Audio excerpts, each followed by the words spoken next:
Olá pessoal, queria falar hoje com vocês sobre uma situação bem importante que acontece muito nos pacientes diabéticos, que é a hipoglicemia.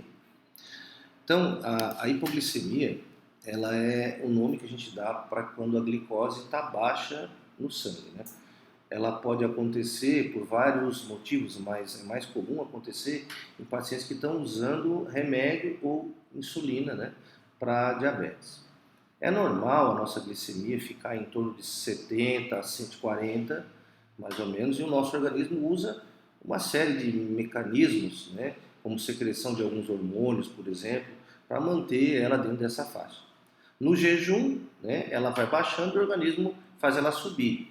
E depois que a gente come, a glicemia sobe e o organismo faz ela descer e sempre mantendo o equilíbrio. Então, nos pacientes que têm diabetes, que geralmente estão usando remédio ou insulina, né, esses mecanismos de controle eles acabam estando prejudicados. Então, o organismo pode não conseguir ajustar corretamente essa glicose. Por isso, a gente pode ter tanto a hiperglicemia quanto a hipoglicemia, né? A nossa glicose ela oscila muito durante o dia e ela sofre interferência de muitos fatores. Então, por exemplo, alimentação, né, tipo de comida, se tem mais carboidrato, menos carboidrato, quantidade, medicamentos, né, por exemplo, tipo de remédio, a dose do remédio, a hora de tomar o remédio, atividade física, né, então o tipo de exercício físico pode interferir, a intensidade, a hora de fazer. O meio ambiente, por exemplo, a temperatura externa, a altitude, fatores biológicos, por exemplo, como a puberdade, o período menstrual, doenças, por exemplo, que causam uma absorção intestinal, como doença celíaca, alergia, estresse, insônia e assim vai, né? Fatores também comportamentais, né, como por exemplo, fazer o tratamento direito, usar a dose certa, ajuda familiar, né, que às vezes a família ajuda com a dieta, com o tratamento, isso pode interferir. Quando a glicose ela cai abaixo de 70, então a pessoa começa a sentir sintomas como fome excessiva, nervosismo, tremor, suor frio. Quando ela cai abaixo de 55, já a pessoa fica sonolenta, com dificuldade de falar, com confusão mental, fraqueza. E quando ela cai abaixo de 35, 40, que a gente chama de hipoglicemia severa, a pessoa pode perder a consciência, a pessoa pode ter crise convulsiva.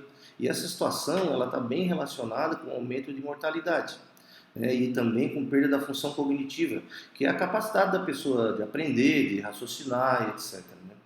Então, a hipoglicemia é uma situação muito angustiante. Eu diria que até aterrorizante, né? Porque afeta o doente e todos os familiares, né? Principalmente quando ocorre de madrugada. Então, tu imagina uma mãe e um pai se deparar com uma criança convulsionando de madrugada, né? Ou um filho ver o seu pai desmaiado no banheiro por causa de hipoglicemia. Então, muitas vezes o controle do diabetes fica até prejudicado devido ao medo dos pacientes em aumentar a dose dos remédios ou da insulina e acabar tendo uma hipoglicemia. Então existem várias ações que a gente pode fazer para tentar evitar a hipoglicemia, né?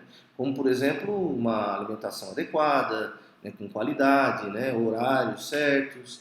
E existem hoje novos medicamentos e até insulinas que causam menos hipoglicemia que outros mais antigos, que podem ser usados para tentar resolver o problema ou pelo menos amenizar, né?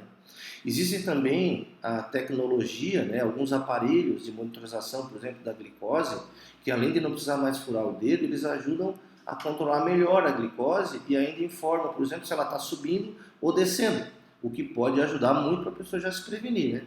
Então, todas as diretrizes atuais das sociedades médicas, né, para o tratamento do diabetes chamam a atenção, né, e sugerem usar novos medicamentos para evitar esse tipo de problema que afeta muito as pessoas com diabetes.